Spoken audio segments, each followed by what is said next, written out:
Captain Thalassa Voss leaned back in her command chair, more out of resignation than comfort, like a queen reluctantly accepting her throne of thorns. "Welcome to Nebula Tenebris," she announced, with the kind of enthusiasm usually reserved for a root canal. "Home to a billion stars, and not a single one wants us here." First Officer Jax had the look of a man who just found out his favorite bar had switched from beer to kombucha. "Why do people keep signing up for these death traps?" "Because the universe is full of idiots, Jax," Thalassa replied, flicking a switch that turned on the external cameras. The view was as inviting as a haunted house on Halloween. "And here we are, the biggest idiots of them all." The nebula loomed outside, a swirling maelstrom of purple and green, as if the universe had decided to vomit up a cosmic Jackson Pollock. "What's our status?" Thalassa asked, hoping for good news and expecting the usual brand of cosmic disappointment.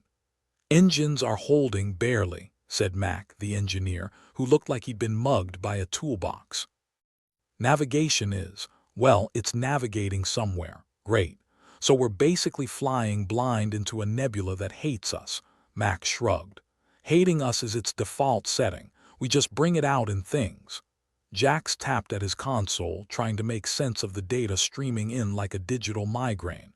"Anyone else getting those weird readings?" "It's like the ship's trying to talk to us. If the ship starts giving relationship advice, we're in deep trouble," Mac muttered.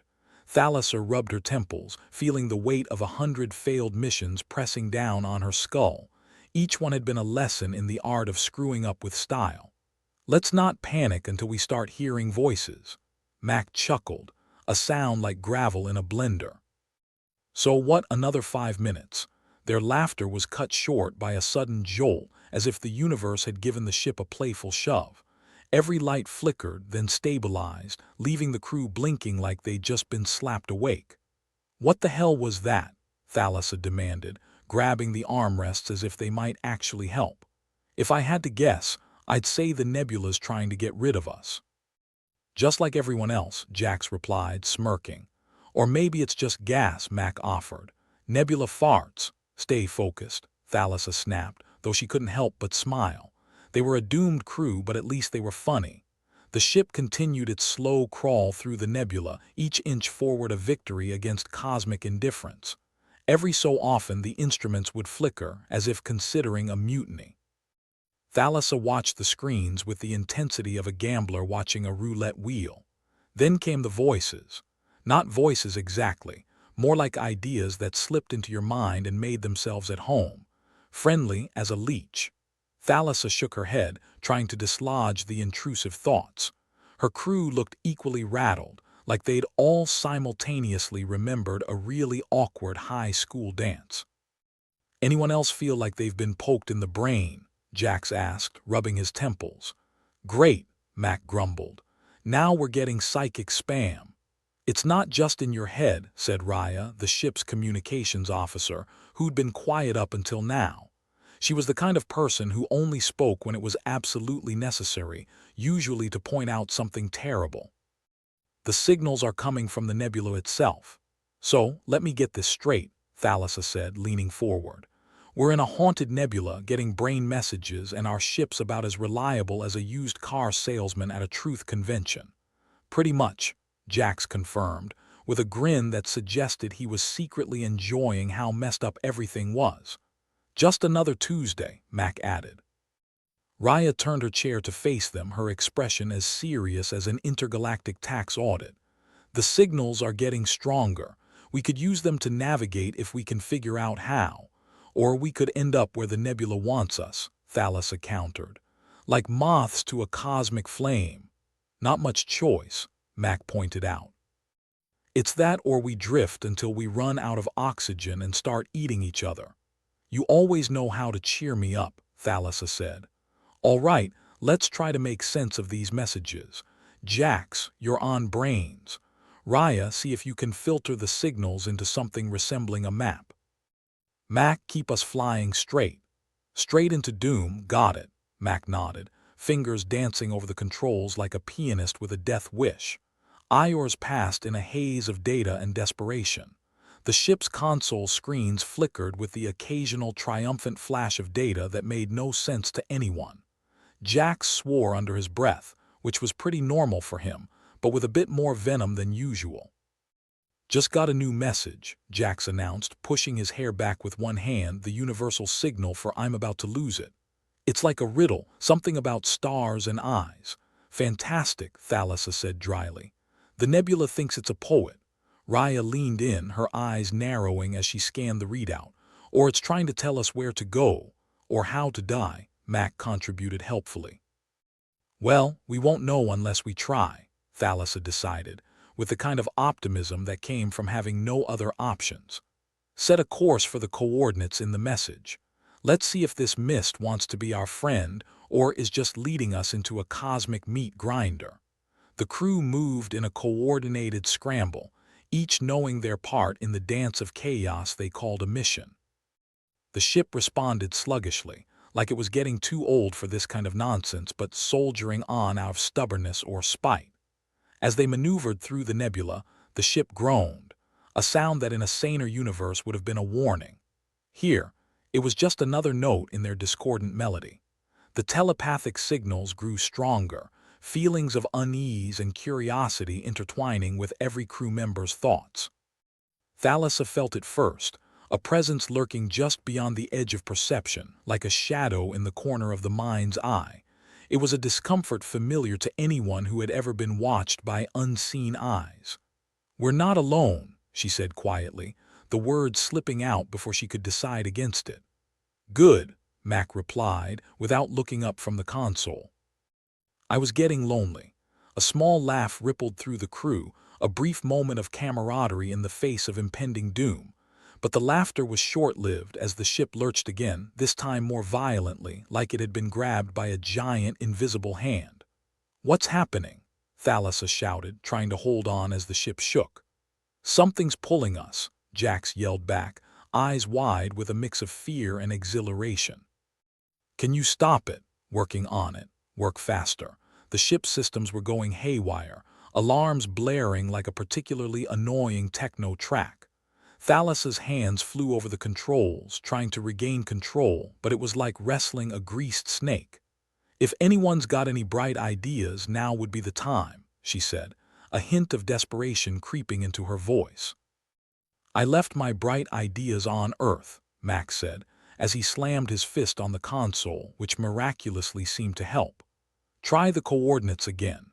Maybe it'll take us somewhere less murdery." With a collective effort, they managed to align with the signals again, the ship gradually stabilizing as if the nebula had decided to toy with them for a bit longer. "So this is what it feels like to be a chew toy," Jax remarked once the chaos subsided. "We're still alive, aren't we?" Thalassa shot back, trying to sound optimistic. "Barely." Mac punched a few buttons and the ship's displays flickered back to life, showing a new set of coordinates. "Looks like our cosmic tour guide isn't finished yet," Raya noted, tapping her screen. "Great," Thalassa said, rolling her eyes. "I always wanted to see where ghosts go for vacation." With a resigned sigh, the crew prepared to follow the new coordinates, their path as uncertain as their fate. Thalassa took a moment to glance at each of them, drawing strength from their familiar faces. If they were going to die, at least they wouldn't be alone. The ship pushed onward, deeper into the heart of the nebula, each step a gamble with the universe. The telepathic signals were now a constant whisper in their minds, a reminder that they were not just lost in space, but being watched. "Let's hope whatever's out there has a sense of humor," Thalassa said, as they approached the unknown. And with that, they plunged into the nebula's depths, driven by the desperate human desire to find meaning, or at least survive long enough to ask for a refund. So there they were, the intrepid crew of the starship Misguided, a name they'd given it after their last near-catastrophe, plunging deeper into Nebula Tenebris. The universe's most unpleasant star nursery continued its telepathic serenade, a psychic jazz that no one had asked for, but everyone was getting. Thalassa Voss, captain and reigning queen of sarcasm, sat in her chair, eyes narrowed at the screen as if she could intimidate the nebula into stopping its mind games. She tried glaring at it, shouting at it, and even promising it she'd bring it a nice star if it would just leave them alone. So far, none of these had worked. First Officer Jax, meanwhile, was fiddling with his console like it owed him money. You know, if I wanted to have weird dreams, I would have just eaten a cheese sandwich before bed. Or signed up for the travel Nebula Tenebris and experienced psychic torture tour. Mac muttered from his post, where he was currently trying to keep the ship's systems from having a nervous breakdown. It started innocently enough. Little flickers of memories and odd thoughts that didn't belong. Like remembering birthdays that weren't theirs or suddenly craving alien cuisine they couldn't pronounce, let alone digest. But then it escalated. Thalassa blinked and suddenly she was on a beach, warm sun overhead, waves crashing peacefully. Completely idyllic and completely not real. She shook her head, the tropical paradise dissipating like smoke, leaving behind the cold, harsh reality of the ship's bridge. Jax rubbed his temples, a look of bemusement on his face. I just spent 10 minutes having a very enlightening conversation with a talking sandwich. It had some strong opinions about politics. Thalassa snorted. Let me guess, it wants us to stop grilling it. Oh, it was more of a toaster advocate. They laughed, though the humor was strained. The hallucinations were growing more intense, pushing at the edges of their sanity. It was like trying to juggle knives while walking a tightrope over an active volcano. But hey, at least it wasn't boring. Raya, ever the bearer of bad news, turned to them with a grave expression. The signals are increasing in frequency. It's like they're trying to communicate, but they don't know how. Great, Max said dryly. We're being haunted by aliens who can't even send a proper text. Can't blame them, Jax replied. Autocorrect's a universal problem. And what do these signals want? Thalassa asked, more to herself than anyone. Do they want our help, or are they just inviting us to their intergalactic circus of horrors? Raya, staring at her screen as if it might suddenly start speaking in clear, concise sentences, raised an eyebrow. Maybe a bit of both. I'm picking up patterns. It's like they're trying to translate or learn, but they're using our memories to do it. So, basically, they're cribbing off our notes, Max said. That explains why I just relived my third-grade talent show. Worst juggler in the galaxy, right here. Thalassa leaned back in her chair, a hand draped over her eyes. Fantastic. So we're being used as some kind of cosmic library. Let's hope they don't try to return us overdue. The hallucinations ebbed and flowed like the universe's most annoying tide. One moment, Thalassa was back on the bridge. The next, she was in the middle of a heated argument with her old academy instructor, who was now somehow a 6-foot-tall parrot demanding to know why she hadn't polished her shoes. When she snapped back to reality, she found Jax waving his hand in front of her face. Hate to interrupt your staring contest with nothing, but we've got a situation, Cap. Another one. Because that's just what we need, Thalassa said, with the enthusiasm of someone told they'd won an all-expenses-paid trip to a dentist. Jax pointed at his console. Looks like our ghostly benefactors are trying to contact us directly. The air around them shimmered, a mirage in the cold, controlled climate of their ship. And then, standing awkwardly in the middle of the bridge was, well, something. It was vaguely humanoid, a translucent figure rippling with energy like a faulty hologram. Its features were indistinct, as if sculpted from smoke and light, but its intent was unmistakable. Ah, great, Max said. First we were getting psychic spam, now we're being visited by Casper the existential crisis ghost. The figure made a sound, a blend of static and melody, something halfway between a sigh and a song. We are the Elisari, it said, its voice echoing in their minds. Thalassa blinked. Okay, so you can speak, that's a start. Trapped, the Elisari continued, its form flickering like a bad signal. This Nebula prison. Raya narrowed her eyes, analyzing every word like she was trying to decipher a particularly tricky crossword. So, you're stuck here. And you're using us to try and get out. The Elisari seemed to nod, though it was hard to tell with the way its form kept shifting. Yes, your mind's openings, bridges. Well, that explains why my brain feels like it's been used as a punching bag, Jax remarked, rubbing the back of his neck. Thalassa crossed her arms, skepticism radiating off her in waves. "And what do you want from us?" "Directions to the nearest exit. Help," the Elisari said, the word carrying a weight that pressed down on them all. "Guide. You get all that, Raya?" Thalassa asked, looking at her communications officer. Raya nodded slowly. "They're reaching out through the signals. If we can figure out a way to amplify our broadcasts, maybe we can help them navigate out of here. Or we could end up leading them straight into a cosmic black hole," Mac pointed out, ever the realist. "The risk we take," the Elisari said, its form flickering like it was caught between two worlds. Thalassa sighed, feeling the weight of the universe's worst decisions settling on her shoulders. "All right, let's say we try to help you. What's in it for us?" The Elisari's form brightened, a hopeful pulse. "Freedom. Your path clear."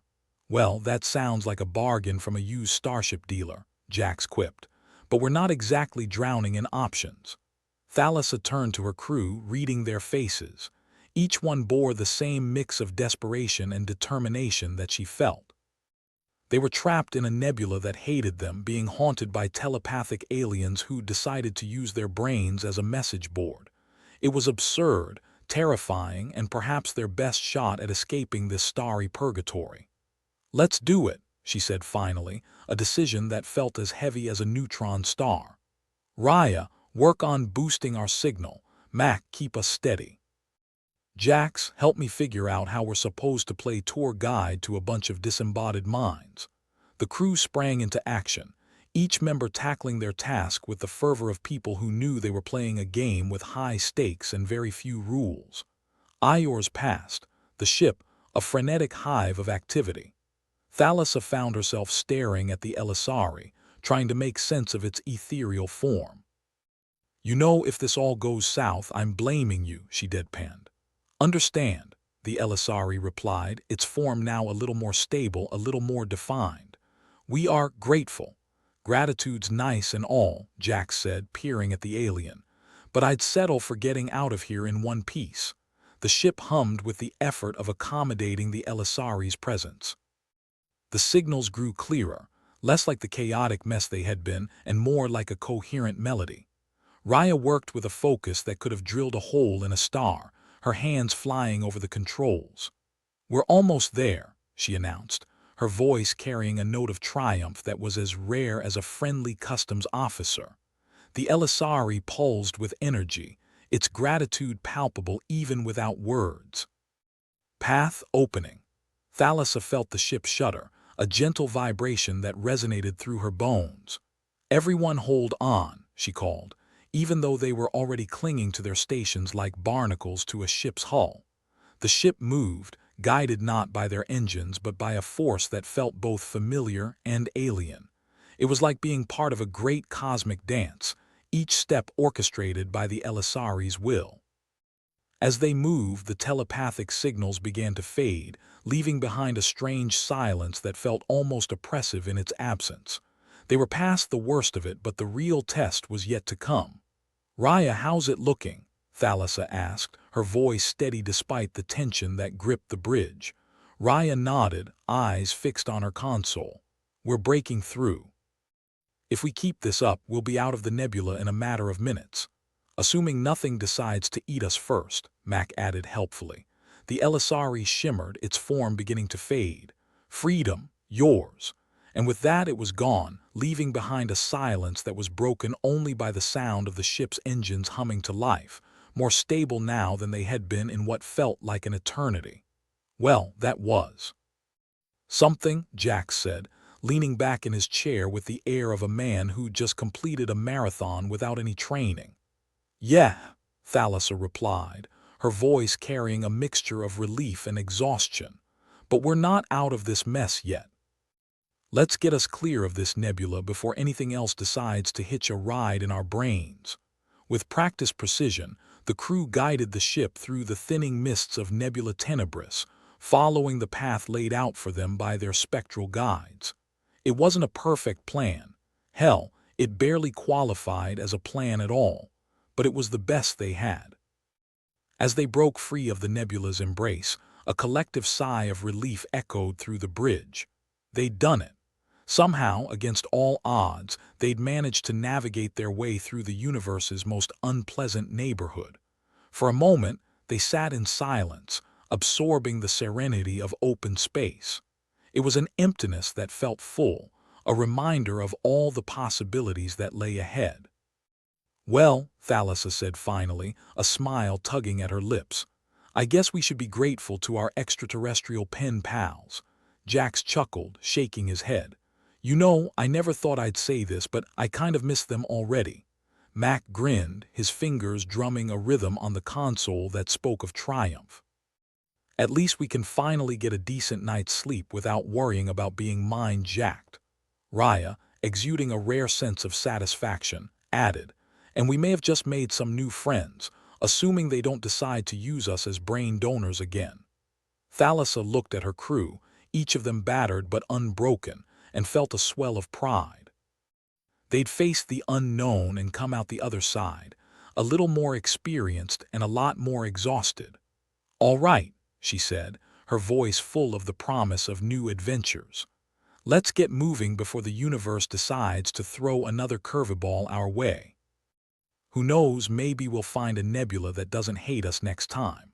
With a collective nod, the crew set to work, guiding the ship onward into the vast, unpredictable expanse of space.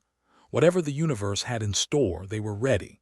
After all, they'd survived Nebula Tenebris, and that was no small feat.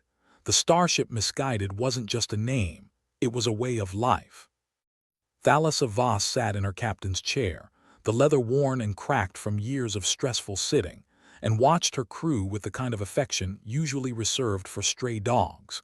They were family, in that dysfunctional way that made you occasionally want to shoot them out an airlock, but family nonetheless.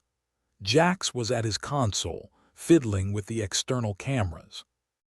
"You ever wonder if the universe looks at us and just laughs?" he asked, peering into the void like he might catch it winking back. "Every damn day," Thalassa replied, rubbing her temples. The Elisari's parting gift of a headache was the kind that felt like a drill through the skull, a delightful souvenir from their brief cosmic encounter.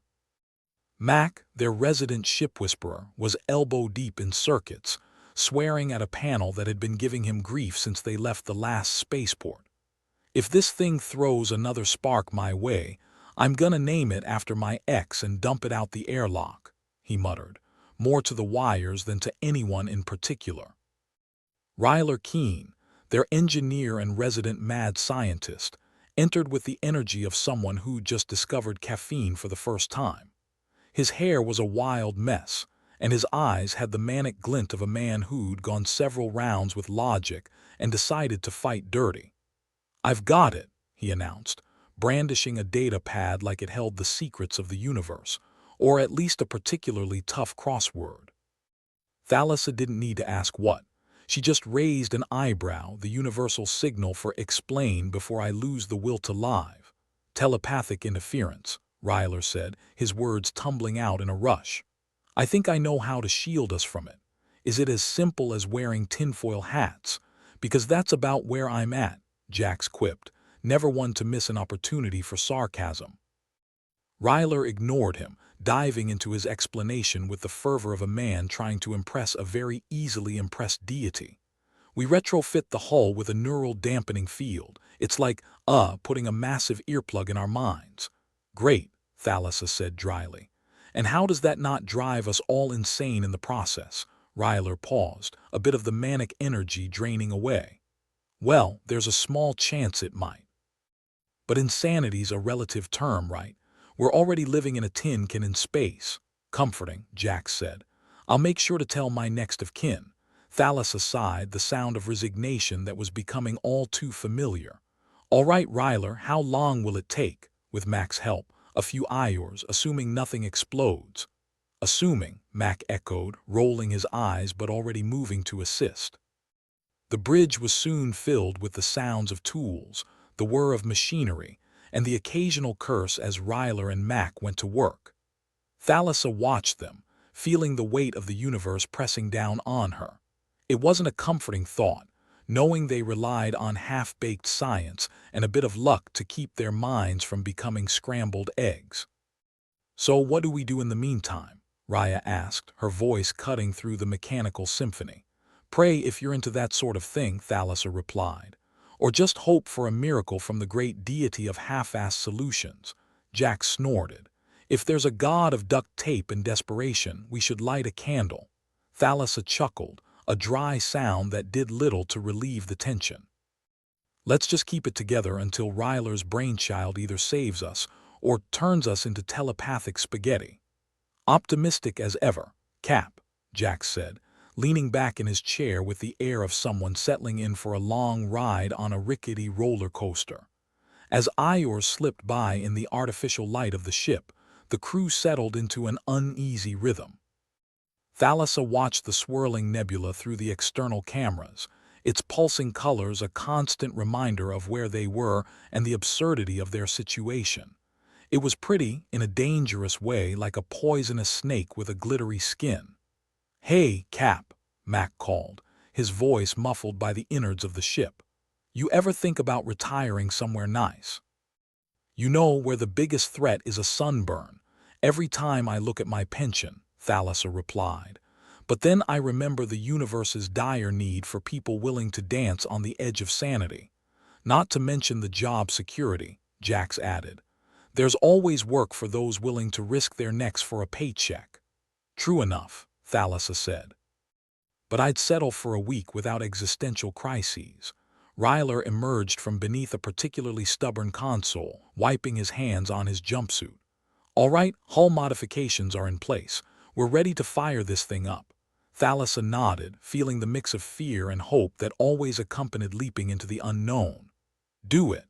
The ship hummed, a low vibration that resonated through the decks, setting teeth on edge. It was a sound like the universe clearing its throat, preparing to deliver a punchline they might not find funny. "Systems are holding," Mac reported, his fingers dancing over the controls with a practiced grace. "But there's a hell of a lot of interference. Feels like the Elisari are putting up a fight." "Figures," Jax muttered. "They're probably worried we're trying to cut them out of their favorite soap opera." Ryler adjusted a few settings, his expression a mix of concentration and wild-eyed excitement. "We're stabilizing. Just a bit more." The ship lurched, a sudden jolt that sent everyone grabbing for the nearest solid object. "Easy there," Thalassa said, her knuckles white on the armrests. "Just a hiccup," Ryler assured, though his voice had a little less bravado than before. Thalassa focused on her breathing, willing herself to stay calm. She'd been through worse, and she'd be damned if a little mind meddling was what took her out. "We're leveling out," Mac confirmed. "I think we're good." The hum of the ship settled into a steady thrum, like a heartbeat echoing through the corridors. The headache that had been her companion for so long began to ebb, replaced by an unfamiliar clarity. "Well," Jack said, breaking the silence, "I don't feel like my brain's being used as a chew toy anymore." "A win in my book," Thalassa replied, allowing herself a small smile. Ryler leaned back, wiping sweat from his brow. "I think we did it." "Think?" Raya raised an eyebrow, her skepticism evident. "Hey, I'm an engineer, not a miracle worker," Ryler shot back. "But if it works, I'll take the credit."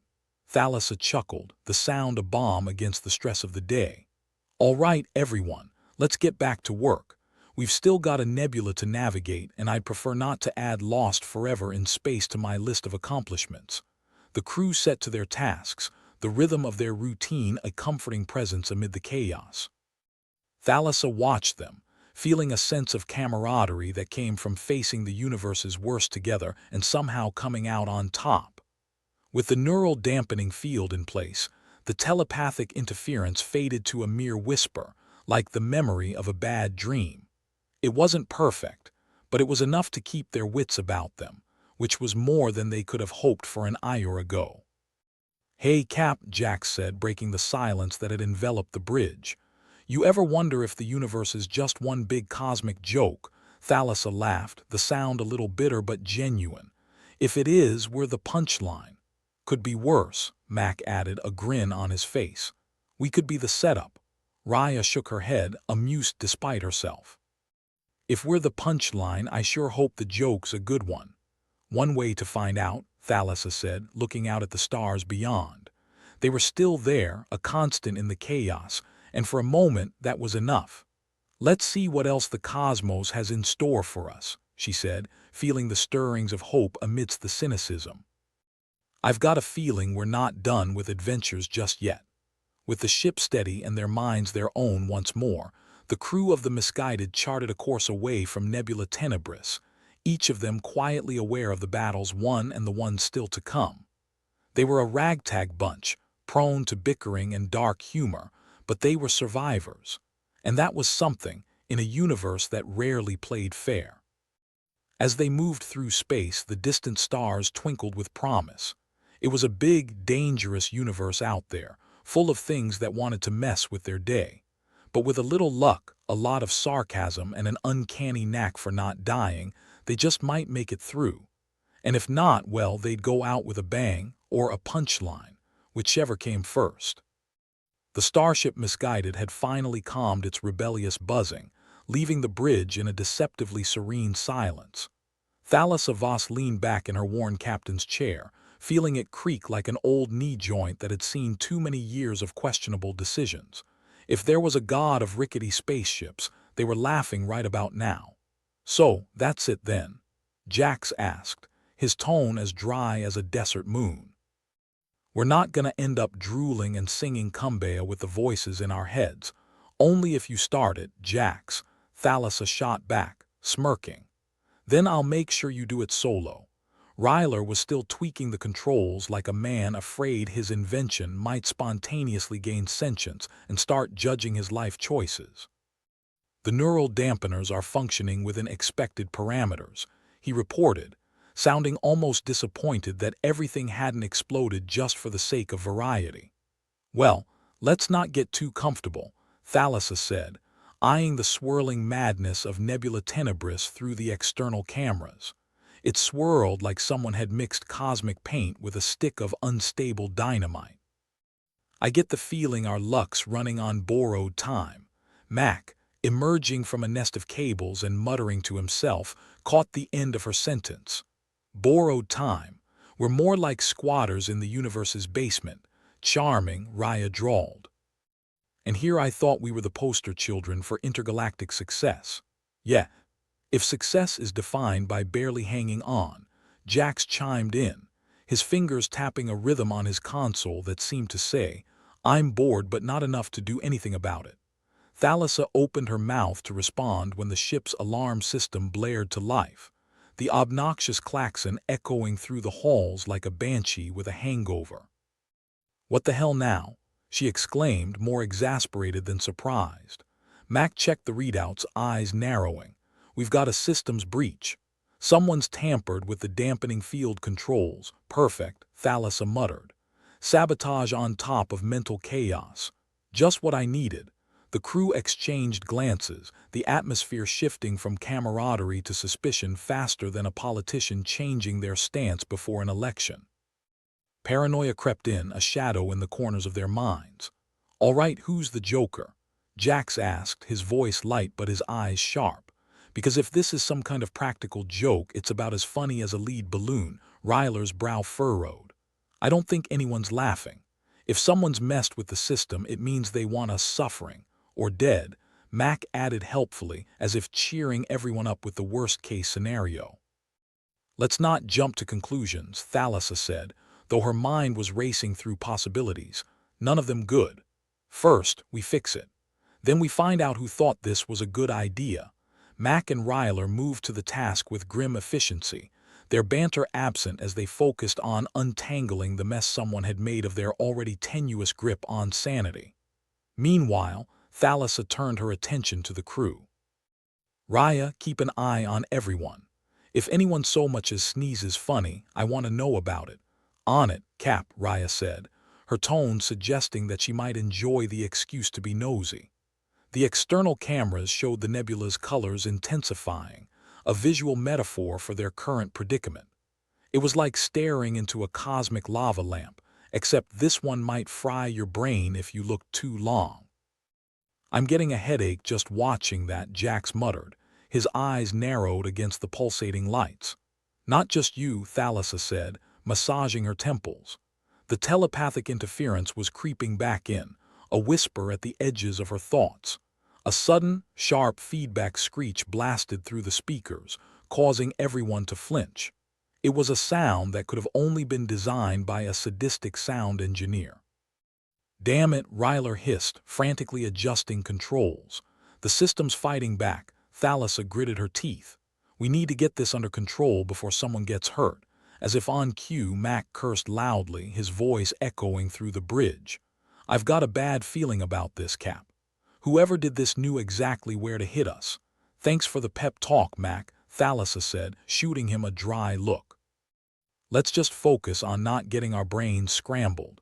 The crew worked in tense silence, the usual banter replaced by the urgency of their situation. Thalassa felt the weight of command pressing down heavy on her shoulders, a yoke she couldn't shrug off. After what felt like an eternity of stress-induced silence, Ryler finally exhaled a breath that seemed to deflate him. I think we've got it stabilized. For now, good, Thalassa said, though she didn't feel particularly relieved. Now who's got a grudge against us? A question that hung in the air, unanswered, as the crew surveyed each other with new suspicion. Paranoia was a silent specter aboard the misguided, whispering its ugly thoughts into the minds of those already on edge. Cap, Jax said, breaking the heavy silence. You think it could be another crew member? Someone pissed off enough to risk all our necks. Thalassa shook her head slowly. I don't want to believe it, but we've got to consider it. The question is, who gains from this? Whoever it is, they've got a sick sense of humor, Raya commented, her eyes scanning each crew member with the same intensity she'd reserved for a suspicious-looking space rock. The crew exchanged uneasy glances, each one weighing the others, looking for signs of betrayal.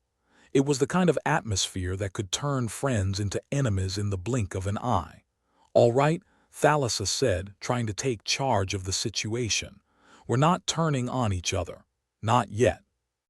Let's focus on getting out of this nebula and then we can play detective. Assuming we don't kill each other first, Jax remarked, a small grin tugging at his lips despite the tension. Charming optimism, Mac muttered, but he hadn't put down his tools and that was something. In the back of her mind, Thalassa felt the telepathic interference still lurking, like an itch she couldn't scratch. It made her wonder if the Elisari were laughing at their predicament, their telepathic serenade a mocking laughter that echoed in her head. Let's move, she ordered, pushing aside the paranoia gnawing at her. We're not going to solve this sitting around glaring at each other. Get us a course out of here, and let's hope we don't hit another snag.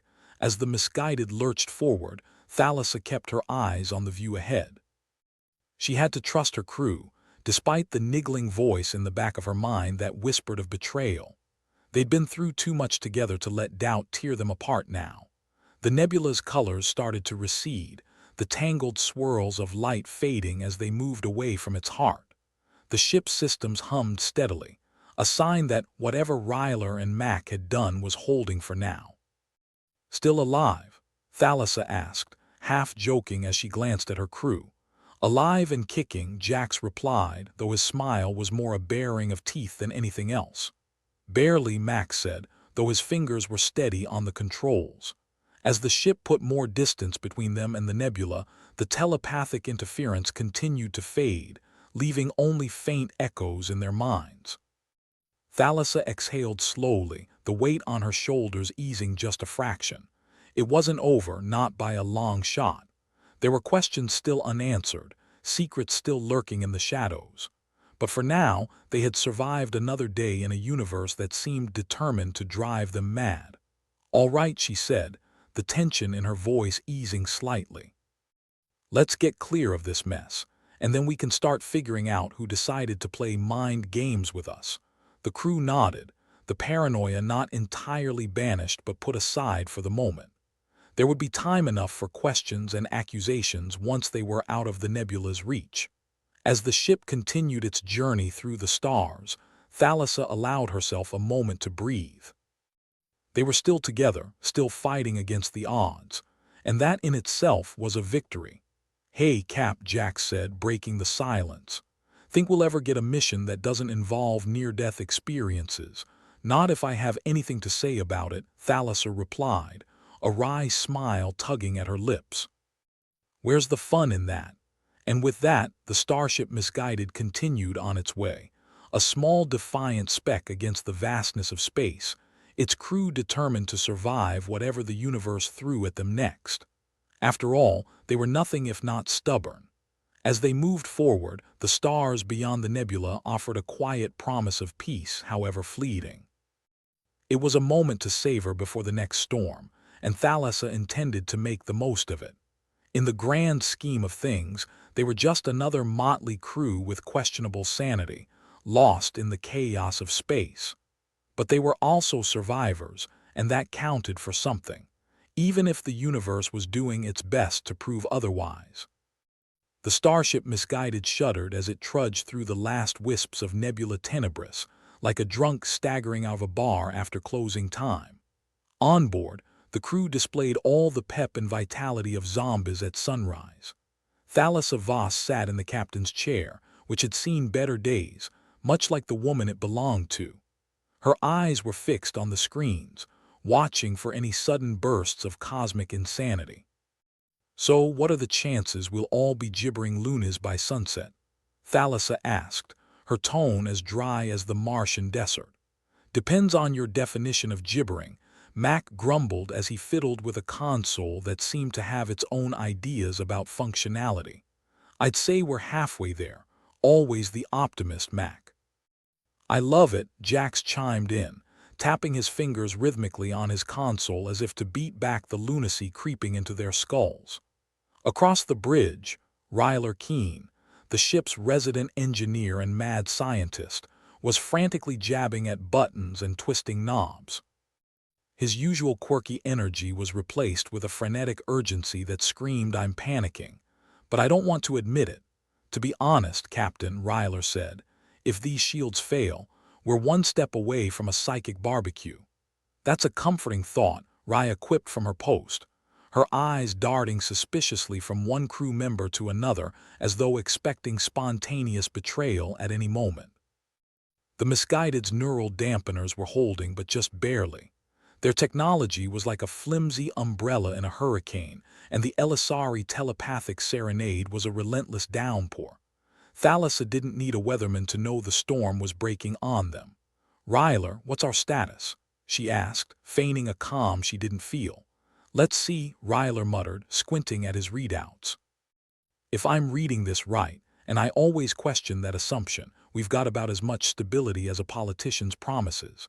Max snorted from behind his console. "So, zero stability then, give or take," Ryler said grimly. "The Elisari aren't just singing to us.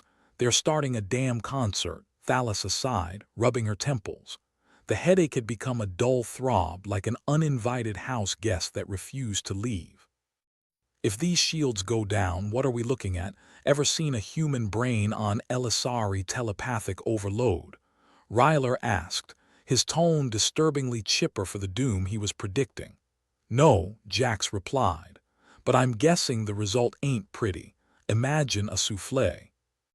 But without any of the delicious fluff, Ryler explained, his fingers still dancing over the controls in a desperate attempt to keep their mental defenses from collapsing. "Great," Thalassa muttered. "We're about to be brain soufflé. Just what I always wanted." As if on cue, the ship gave another ominous creak, the kind of noise that would make any crew member start composing their last will and testament. The Misguided was a sturdy ship, to be sure, but even she had her limits. "Captain, we've got another problem," Mac announced, his voice laced with irritation. "The external cameras are picking up something new. Don't tell me the Nebula's decided to throw a block party," Thalassa said. "Worse." The cameras showed a shimmer, an ethereal glimmer that didn't bode well. It was as if the nebula itself had decided to manifest into some form of cosmic entity, and judging by its appearance, it wasn't coming over for tea. "Looks like our unwelcome guests got company," Jack said, peering at the screens. "And they didn't bother to RSVP," Ryler, Any chance that's just a harmless light show? Thalassa asked, though she already knew the answer. About as much chance as me winning the galactic lottery, Ryla replied. I'd bet the Elisari are upping their game. Fantastic, Thalassa said, her voice oozing sarcasm. Jax, can you get us out of here before our brains turn into porridge? I'll give it a shot, but I gotta warn you, Cap. Our engines are as temperamental as a star in its dying years, Jax replied, rolling his eyes at the helm's obstinacy. The misguided groaned under its crew's desperate efforts, its systems blinking like they were caught in a strobe light party. The ship surged forward, all the while Thalassa kept an eagle eye on the screens, praying their neural dampeners didn't decide to stage a mutiny. Come on, baby, she whispered to the ship. Just keep it together a little longer. The shimmering entity outside the ship surged closer, its presence an unsettling reminder of their predicament. Thalassa felt the telepathic interference pressing harder, like an overzealous masseuse who didn't know when to quit. Everyone stay sharp, she ordered, trying to ignore the creeping sense of doom that was as persistent as a migraine. Mac's grumbling could be heard above the hum of the ship. You know, I really hate it when the universe decides to kick us while we're down. Yeah, well, that's just life aboard the misguided. Always an adventure, Jax said with a lopsided grin that didn't quite reach his eyes. Adventure, Raya echoed, her voice dripping with dark irony. That's one word for it. As the ship pushed through the nebula, the crew's mental faculties were stretched to their limits. The Elisari's telepathic serenade was no longer a whisper in their minds but a cacophony, a symphony of madness threatening to drown them. Ryler, any updates on those shields? Thalassa asked, clinging to the hope that their engineer could pull off a miracle. Ryler shook his head, his expression one of grim determination. I'm doing what I can, but we're running out of time. If I can't stabilize these systems, we'll be as cooked as the last batch of fried circuits I tried to fix. Lovely analogy, Thalassa said, trying to keep her voice steady. Keep at it. We're not done yet. Another shudder ran through the ship, and Thalassa could feel the disquiet among her crew, a palpable tension that spoke louder than words.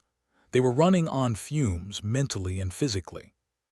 Cap, I'm picking up something else, Mac said suddenly, his tone urgent. More bad news? Thalassa asked, already anticipating the worst. Looks like it, Mac confirmed. It's the Elisari. They're trying to communicate. Oh joy, Jax said, rubbing his temples. Just what we need. More voices in our heads. Ryler glanced up from his station, a mix of curiosity and dread etched on his features. If they're reaching out, it's not for tea and biscuits. Thalassa considered their options, which were becoming slimmer by the minute. We don't have time for a chat. Focus on getting us out of here. The ship lurched again. The Elisari's presence felt like a pressure cooker about to explode. The telepathic interference was so thick it could be cut with a knife, weighing heavily on their minds. Come on, everyone. Just a little longer, Thalassa urged, her voice a lifeline thrown into the chaos. But the crew was flagging, their mental fortitude fraying at the edges. It was a testament to their resilience that they hadn't cracked yet, but Thalassa knew they were hanging by a thread. If we don't make it, Jax said, attempting a grin that was more of a grimace, I just want you all to know I never liked any of you. Feelings mutual, Mac grunted, though there was a spark of camaraderie in his eyes. Save the love fest for after we're clear of this insanity, Thalassa advised, a wry smile playing at her lips despite the dire situation. Every second felt stretched, the weight of the nebula's oppressive interference hanging like a guillotine over their heads. The misguided was fighting valiantly, but even the hardiest of ships had their breaking points. Almost there, Ryler murmured, his focus laser-sharp on the controls. Come on, you beautiful tin can, don't give up on us now. The external cameras showed the nebula's edges receding, the eerie light dimming as they finally inched their way out of the cosmic soup. The Elisari's serenade faded, but the echoes of its maddening chorus lingered in their minds, a reminder of how close they'd come to losing themselves. Are we clear? Thalassa asked, needing confirmation even as relief washed over her. "We're clear," Mac confirmed, his voice carrying the weight of exhaustion and disbelief. The ship's system steadied, the neural dampeners holding as though taking a deep, collective breath. They'd made it, but just barely. Thalassa allowed herself a moment to savor their survival, no small feat after the gauntlet they'd just run. "Congratulations, everyone," Jack said, his voice laced with sardonic humor. "We're still alive to hate each other another day. I couldn't have put it better myself," Raya agreed, shaking her head as if to dispel any lingering cobwebs of doubt. Thalassa leaned back in her chair, her mind still echoing with the remnants of the Elisari's telepathic melody. They'd survived, yes, but it had been too close for comfort, and there were still questions that demanded answers. "All right," she said, drawing in a steadying breath. "Let's get our bearings and figure out what the hell just happened." As the misguided sailed away from the nebulous nightmare, its crew began the slow process of piecing together the puzzle of their near insanity.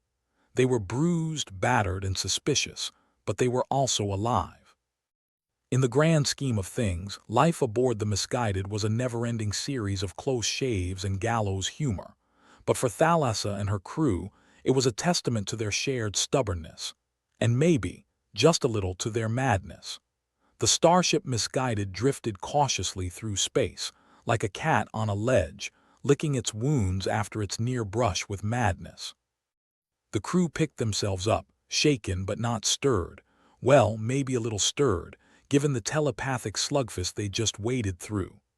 Thalassa Voss, captain by title, reluctant savior by circumstance, leaned back in her chair like it was an ancient throne ready to collapse. Her mind was still buzzing, a hungover aftermath of the Elisari's mental symphony. It felt like someone had tried to remodel her brain with a hammer and forgot the blueprint. "All right," she announced to the bridge, "let's figure out how not to die the next time we tango with the Elisari." Jax, her ever-sardonic first officer, was fiddling with a loose panel. "You mean besides hoping they choke on their own telepathic vibes?" He shot her a look that was all raised eyebrows and rolled eyes. "Got a plan for that, Cap," Thalassa considered. A plan. That was giving her too much credit. She had an idea, more like a desperate Hail Mary, but those were practically currency on the misguided. "As a matter of fact, I might," she mused, rubbing her temples. "You know, those Elisari were pulling at our thoughts like a bad magician trying to find a rabbit in an empty hat." "But what if we turn the tables?" "You mean confuse them with our natural charm and wit," Mac interjected, deadpan as always. "That should do the trick." "Close, but not quite," Thalassa replied, pointing a finger at him like he was on to something. "What if we used our unpredictability against them?" Ryler's head snapped up with the speed of a caffeinated meerkat. "Intriguing." "You're suggesting we weaponize our chaos." "Precisely. They might be good at reading minds, but I doubt they've ever met a human brain on a creativity bender," Thalassa said, her grin a touch too devious for comfort. Raya, who'd been silently brooding in the corner like a gothic gargoyle, snorted. "So, we just think really weird thoughts. Like we all start imagining ourselves as giant squids in Tudus." "Exactly," Thalassa replied, warming up to the idea. "We barrage them with nonsense, anything that doesn't make sense. We make them regret ever tuning into the human channel." Jax tilted his head, a half-smirk forming. "You're thinking of running a psychic DDoS attack with nonsense." "More or less," Thalassa confirmed. "Think of it as mental guerrilla warfare. Hit them with everything we've got, every bizarre, erratic, nonsensical thought." "Well then," Max said, rubbing his hands together with a gleam of sadistic delight in his eyes, "let's give those Elisari a taste of human lunacy." Ryler, ever the mad scientist, was delighted by the unconventional approach. "I can tweak the neural dampeners to amplify our thoughts," he suggested, buzzing with manic energy. "Sort of like turning the ship into a giant psychic megaphone." Thalassa nodded. "Do it, but make sure we don't end up blowing our own brains out in the process." "No promises," Ryler replied with a grin that suggested he might actually enjoy the risk of cerebral fireworks. Jax clapped his hands together. All right, folks, let's brainstorm the weirdest thoughts we can muster. The kind that'll make an Elisari question their career choices. As the crew began to vocalize the bizarre, the bridge transformed into a theater of absurdity. Max started muttering about dancing potatoes, while Jax envisioned a universe where ducks ruled with an iron beak. Raya, never one to be outdone, suggested a world of sentient socks that demanded equal rights. Imagine the negotiations, she quipped with a smirk. Thalassa tried to focus, conjuring images of impossible architectures and paradoxical puzzles. She hoped it would be enough to fry a few Elisari circuits, or at least give them a mental hangover. Meanwhile, Ryler was adjusting the ship's systems, his fingers a blur across the controls. "Amplifications ready," he declared. "Time to unleash our masterpiece of insanity." Thalassa took a deep breath, feeling a twinge of trepidation. "All right, let's make the Elisari regret ever messing with human minds." "Mac, initiate the broadcast on my mark." Mac gave a two-fingered salute, his face set with grim determination mixed with a dash of lunacy. "Ready when you are, Cap." "Mark." The misguided shuddered as the neural dampeners kicked into overdrive. The ship was now a beacon of chaos, broadcasting a torrent of jumbled thoughts and nonsensical imagery into the ether. Thalassa could almost feel the waves of confusion rippling back through the telepathic link. It was like trying to read a book written by a committee of schizophrenic cats, impossible and infuriating. For a moment, the ship's internal comms buzzed with static, almost like laughter, or maybe that was just the universe having a chuckle at their expense. "Anything?" Thalassa asked, her voice tense with anticipation. Jack squinted at his console, his expression one of concentration and mild amusement. "I'm picking up some interference on their end. Looks like they're having a tough time keeping their mental act together." "Good. Let's keep it up," Thalassa urged, feeling a sliver of hope pierce through the gloom. The crew kept at it, their thoughts a kaleidoscope of madness, while Ryler monitored the systems, ensuring their plan didn't backfire. The ship hummed with energy, a living testament to human resilience and stubbornness. "No signs of retaliation yet," Raya noted, her voice laced with newfound optimism. "Maybe they're too busy trying to figure out why the hell we're imagining pianos playing themselves," Max said with a wry grin. "Or why we're envisioning a universe where gravity randomly switches off," Jax added with a chuckle. Thalassa allowed herself a moment to revel in the absurdity of it all. Here they were, a ragtag crew on a creaky ship, using the sheer unpredictability of the human mind to outwit a race of telepathic aliens. And it seemed to be working. As the minutes dragged on, the Elisari telepathic serenade faded into the background, replaced by a confused murmur of retreating minds. The pressure cooker threat eased, leaving the crew with only the echoes of their own madness to contend with. "We did it," Thalassa breathed, almost not daring to believe it. "We actually did it." Ryler beamed, his manic energy replaced by genuine satisfaction. "Who knew chaos was such a powerful weapon? Never underestimate the power of a good brain scramble," Jax quipped, leaning back in his chair with a satisfied smirk. Thalassa surveyed her crew, a ragtag bunch of misfits who'd just pulled off a miracle. They were bruised, battered, and perhaps a little more insane than before, but they were also alive. And in the grand scheme of things, that was enough. "All right," she said, her voice carrying the weight of relief and pride. "Let's get back on course and figure out what the hell we do next." As the ship settled into a steady rhythm, the crew exchanged glances of camaraderie and exhaustion. They'd survived another day in the cosmos, using nothing more than the chaotic brilliance of the human mind. "Feels good, doesn't it?" Mac mused, his voice a low rumble of satisfaction. Thalassa nodded, her lips curling into a smile that was equal parts irony and triumph. "Yeah, Mac, it really does." The misguided cruised onward, leaving behind the nebula's dissonant echoes and forging a path through the starry expanse. They might have been a motley crew aboard a temperamental ship, but they'd proven something more important. that sometimes the best weapon against the universe's chaos was to embrace a little of their own. "Anyone feel like a drink?" Jax asked, breaking the silence with a wink. Thalassa chuckled, shaking her head. "I think we've earned it. But first, let's make sure we're well clear of any more nebulae that want to mess with our heads. And if we do hit another one," Ryler added, his grin as bright as ever, "we'll be ready. Or at least as ready as a bunch of spacefaring lunatics can be," Raya quipped, her sarcasm tempered with genuine fondness. With a shared sense of accomplishment, the crew settled in, ready for whatever the galaxy decided to throw at them next. They might have been a dysfunctional family aboard a ship with more quirks than a comedian's notebook, but they'd faced the unknown together and come out stronger for it. As the misguided sailed on, its crew steeled themselves for the adventures yet to come. They'd learned that, in a universe full of unpredictability, the best defense was to be unpredictable right back.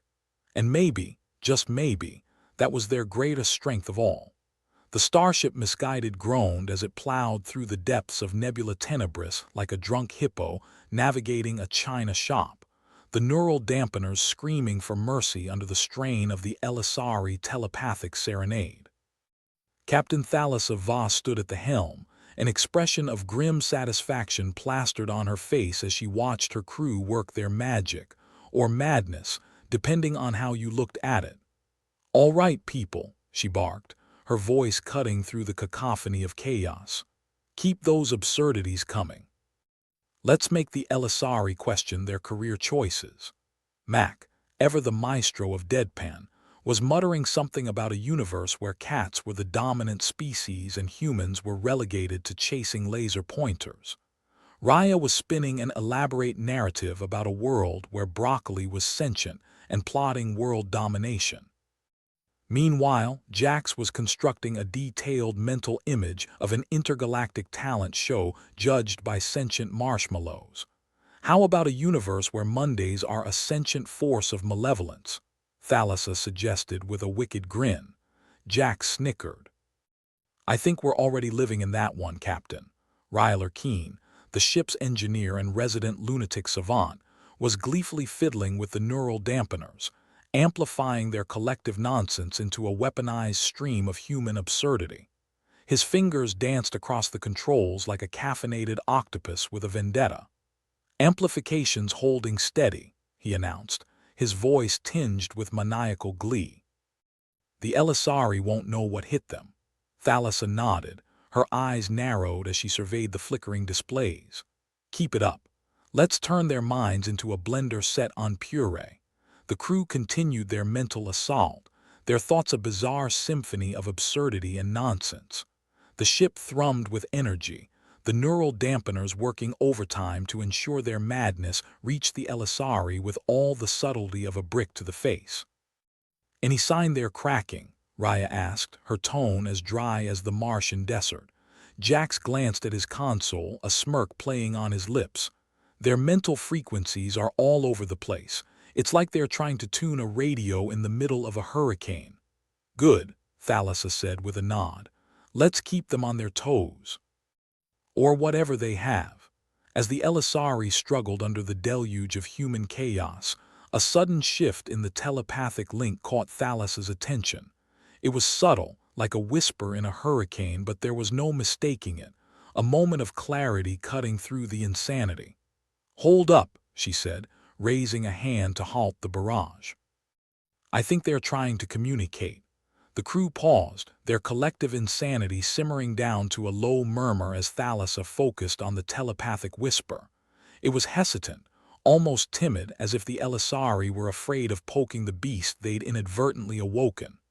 "Captain Voss," a voice echoed in her mind, smooth and resonant, yet tinged with desperation. "We wish to speak." Thalassa exchanged a glance with Jax, who shrugged. "Could be a trick," he said, ever the skeptic. "Or the world's worst prank call," Mac added, folding his arms across his chest. Thalassa considered for a moment, weighing their options. "Patch me through," she finally decided, her curiosity piqued. "Let's hear what they have to say." Jax nodded, tapping a few keys on his console. "Channels open, Cap." The voice returned, more confident this time, though still laced with tension. "We are the Elisari. You are disrupting our collective consciousness." "Sorry about that," Thalassa replied, not sounding sorry at all. "We don't take kindly to people rummaging around in our heads without an invitation." There was a pause, as if the Elisari were taken aback by her bluntness. "Our intent was not to harm. We are trapped within the Nebula Tenebris, and our minds are bound by its telepathic currents." Ryler leaned forward, his eyes gleaming with interest. "Fascinating. You're saying the nebula itself is the source of the telepathic interference?" "Correct," the Elisari confirmed, their tone earnest. "We are prisoners of its influence, unable to escape its grasp." Thalassa frowned, a flicker of empathy stirring beneath her cynicism. "You're saying you're stuck here just like us?" "Precisely," the Elisari replied, their voice tinged with resignation. "We sought to communicate our plight, but the nebula amplifies our thoughts into an unintentional assault." Raya snorted. "Well, you've succeeded in giving us one hell of a headache." "Our apologies," the Elisari said, sounding genuinely contrite. "We seek your assistance in finding a way to escape the nebula's hold." Thalassa rubbed her chin, considering their options. "All right, say we help you. What's in it for us?" There was a brief pause before the Elisari responded. "We possess knowledge of the nebula's properties. With our guidance, we can navigate safely and free ourselves from its influence." Jax raised an eyebrow. "Sounds like a fair deal. But how do we know you're not just using us as a way out?" "You have our word," the Elisari said, their tone solemn.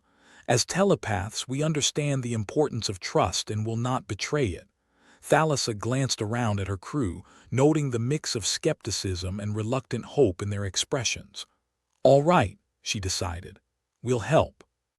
But you'd better keep your end of the bargain." "Agreed," the Elisari replied, a hint of relief coloring their voice. "Together we will find freedom from this prison."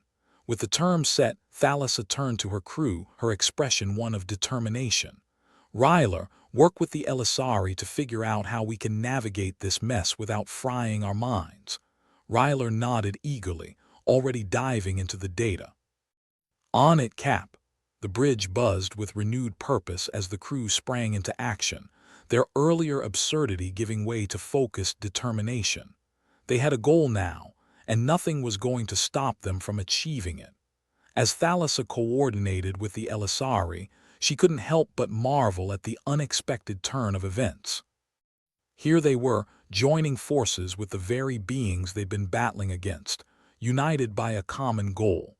It was the kind of twist that would make a novelist weep with joy, and a cynic like herself chuckle at the absurdity of life. Max sidled up beside her, his expression one of grudging admiration. "Never thought I'd see the day when we'd be buddying up with a bunch of mind readers." "Strange times," Thalassa agreed, a wry smile playing on her lips.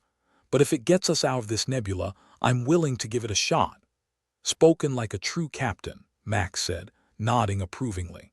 As Ryler and the Elisari worked together to devise a plan, the rest of the crew carried out their duties with renewed vigor.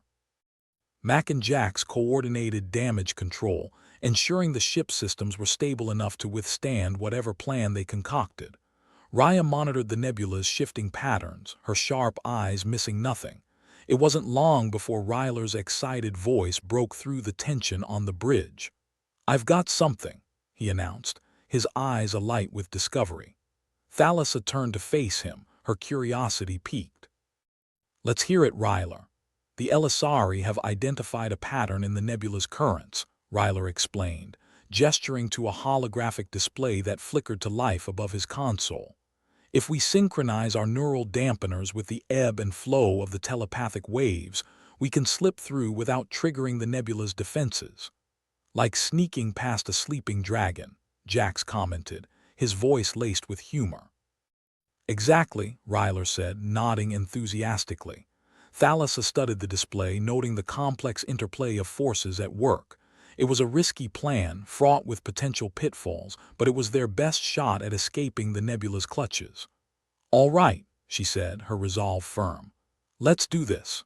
The crew sprang into action, each member playing their part in the intricate dance of preparation. The ship hummed with energy, its systems calibrated to the precise frequencies Ryler and the Elisari had determined. It was a delicate operation, requiring precision and timing, but the crew worked with the practiced efficiency of seasoned professionals. As the moment of truth approached, Thalassa took her place at the helm, her hands steady on the controls. The nebula's swirling currents loomed ahead, a churning sea of telepathic energy that promised to either grant them their freedom or consume them whole. "Here goes nothing," she muttered, taking a deep breath. The misguided surged forward, guided by the carefully orchestrated plan. The neural dampeners thrummed with power, their synchronized frequencies weaving a path through the nebula's chaotic energies. It was like threading a needle through a hurricane, but Thalassa held her course with unwavering focus. The ship shuddered as it passed through the heart of the nebula, the telepathic waves buffeting its hull like a storm. But the dampeners held, their strength bolstered by the Elisari's guidance, and slowly, inexorably, the misguided slipped free of the nebula's grasp. A cheer went up from the crew as they emerged into the clear, starry expanse beyond. They'd done it, escaped the nebula's clutches, and forged a new alliance in the process. "Well, I'll be damned," Jack said, shaking his head in disbelief. "Quite the ride," Mac agreed, a rare smile tugging at his lips. Thalassa surveyed her crew, pride swelling in her chest. They'd faced the unknown and emerged victorious, their resourcefulness and unpredictability proving to be their greatest assets. "All right, people," she said, her voice carrying the weight of shared triumph. "Let's get as far away from this nebula as possible. I've had enough telepathic serenades to last a lifetime." The crew laughed, their camaraderie strengthened by their shared ordeal. As the misguided sailed into the unknown, Thalassa allowed herself a moment of quiet satisfaction. They might have been a ragtag bunch aboard a ship held together by duct tape and prayers, but they'd proven that, in a universe full of chaos, the best defense was to be a little chaotic themselves. And maybe, just maybe, that was the secret to survival in the cosmos. The moment the misguided slipped free from the nebula, it felt like the universe had let out a long, weary sigh. Captain Thalassa Voss could almost hear it, like a cosmic groan of relief after a particularly spicy interstellar burrito. The nebula's telepathic grip had been a real mind-bender, but now it was just a bad memory they'd all love to forget, like that time someone suggested karaoke night. Thalassa leaned back in her captain's chair, her eyes scanning the crew. Everyone looked a little worse for wear, but hell, they were still breathing. And in this line of work, breathing was a luxury you didn't take for granted. "Well," Thalassa said, her voice cutting through the relieved chatter, "looks like we've got some new pen pals." Max snorted, shaking his head. "Yeah, and here I thought the only pen pals I'd ever have would be creditors, and that one overly enthusiastic subscription service for exotic cheeses." Jax chuckled, leaning against the console with his trademark skepticism. Who knew making friends with a bunch of telepaths would actually pay off? "Next thing, Ryler's gonna tell us he's figured out how to make the engines run on good vibes and motivational quotes. Not unless you want the ship to explode in a ball of self-help enlightenment," Ryler replied, his eyes still glued to his console, fingers dancing over the keys. Raya piped up, her voice laden with the kind of sarcasm that could peel paint off a bulkhead. "So, are we going to start a book club with the Elisari or what? I can just see us swapping stories over a nice cup of whatever the hell they drink." Thalassa smirked. "Doubt they drink anything you could find in a bar, Raya. Probably something that tastes like existential dread." The Elisari, for their part, were silent. Whether they were basking in the afterglow of freedom or plotting the next chapter in their cosmic misadventure, Thalassa couldn't say. All she knew was that the telepathic serenade had finally shut up, and for that alone, she'd be forever grateful. As the crew settled into the comfortable chaos of post-crisis normalcy, Thalassa turned her attention to the navigation console. The outside sensors were showing fields of stars, blissfully free from the mind-bending grip of the Nebula Tenebris. It was a sight for sore eyes if ever there was one. "All right, people," she announced, clapping her hands together. "Let's put some distance between us and that hellhole, and someone remind me to send a thank you card to the Elisari once this is all over. Should we include a fruit basket?" Jax quipped. "Nothing says thanks for not frying our brains like a nice assortment of space bananas. Only if we can find some that don't explode on contact," Mac added, his expression deadpan. The misguided hummed with renewed purpose, her engines thrumming as they set a course away from the nebula. Thalassa watched the stars streak past the viewports, feeling a strange mix of exhilaration and exhaustion settle over her. They'd done it. Against all odds, they'd escaped the nebula's grip and made alliances with beings they didn't fully understand. Not bad for days' work. As they left the nebula behind, Thalassa couldn't help but reflect on the absurdity of it all. Here they were, a ragtag crew of misfits and cynics, working with telepathic aliens to escape a cosmic nightmare. It was the kind of story she'd expect to hear from a drunken pirate at a dive bar, one that seemed too ridiculous to be true, and yet it was. "So," Jax said, breaking into her thoughts, "what do we do now, Cap? We just made frenemies with a bunch of mind readers and left a nebula that wanted us dead. What's next on the agenda?" Thalassa considered for a moment, a bemused smile tugging at her lips. "First, we get as far from this place as possible.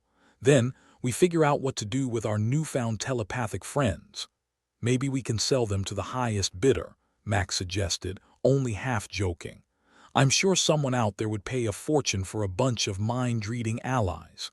"They're not exactly yours to sell, Mac," Thalassa pointed out, though she couldn't deny the potential profit in his idea. Besides, there was something refreshing about having allies who didn't rely on weapons or brute strength, but rather the subtle art of mind games. Ryler, who had been unusually quiet for the past few minutes, suddenly perked up. "I've been thinking," he said, his voice laced with the manic enthusiasm of someone who just discovered the secret to the universe, or, at least, the secret to making a decent cup of coffee. "What if we could learn from the Elisari, use their telepathic abilities to enhance our own defenses?" "Ryler, buddy, I love your enthusiasm," Jax interjected, "but the last thing we need is mind powers. Can you imagine what Mac would do with telepathy? The universe would implode from the sheer absurdity." "Hey," Mac protested, "I'd only use my powers for good. Like finding out who keeps stealing my protein bars." Thalassa chuckled, shaking her head at the familiar back and forth. Despite the chaos of their circumstances, there was a comforting predictability to their banter. The Elisari might have scrambled their brains, but they'd also reminded the crew of something crucial, what it meant to rely on one another in the face of the unknown. As the crew continued to discuss the future, Thalassa found her thoughts drifting back to the Elisari. They were a mystery, even after their brief alliance, but perhaps that was part of the appeal. Working with them had taught her that not all mysteries were meant to be solved. Some were just meant to be experienced, like a particularly baffling dream that left you scratching your head and questioning your sanity. "There's one thing I don't get," Raya said, her brow furrowed. "If the Elisari were stuck here, why didn't they try to contact someone sooner? Surely we're not the first idiots to stumble into the nebula." "Maybe we were just the first idiots willing to listen," Jax replied, shrugging. "Or maybe everyone else was too busy losing their minds to notice. Or maybe," Thalassa said, her voice thoughtful, "the universe just has a twisted sense of humor." Mac chuckled. "If that's the case, it needs a new writer. The plot's getting a bit convoluted." As the crew continued to banter, the misguided sailed further from the nebula, its engines humming a tune of triumph. They'd won for now, and though the future was uncertain, they'd face it together. With a little luck and a lot of sarcasm, they'd keep surviving in a universe that seemed hell-bent on throwing them curveballs. "All right, team," Thalassa said, drawing everyone's attention. "Let's focus on the next steps. Jax, plot us a course to the nearest friendly port. Mac, make sure our systems are stable. Raya, keep an eye on those long-range sensors. And Ryler, See if you can figure out how to keep our new friends from accidentally frying us again. I'd like not to relive that particular headache." The crew nodded, each member slipping into their respective roles with practiced ease. As they worked, Thalassa allowed herself a moment of reflection. They'd faced the unknown and come out stronger for it. And while the nebula might have been a nightmare, it had also given them an unexpected gift, a bond with the Elisari and perhaps a whole new chapter in their unpredictable journey. And maybe, just maybe, they'd find a way to turn this weird alliance into something more. After all, in a universe full of chaos, sometimes the best strategy was to embrace the madness and see where it led. "Hey, Cap," Jax called, breaking her reverie. "You think we'll ever see the Elisari again?"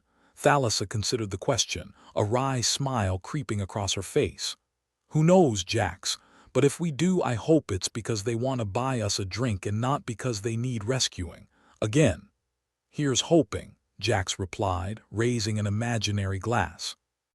"To new friends, old enemies, and whatever the hell comes next."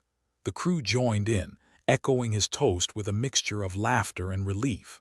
They might not have all the answers, but they had each other. And in a universe that seemed hell-bent on throwing them curveballs, that was more than enough. As the misguided sailed toward the stars, leaving the nebula and its mysteries behind, Thalassa felt a sense of peace settle over her. They'd survived, they'd thrived, and they'd done it their way, with a little bit of wit, a lot of sarcasm, and just enough chaos to keep things interesting. In the end, maybe that was the secret to surviving the cosmos. Not just surviving, but living. And living meant embracing the madness, laughing in the face of danger, and always keeping an eye out for the next great adventure.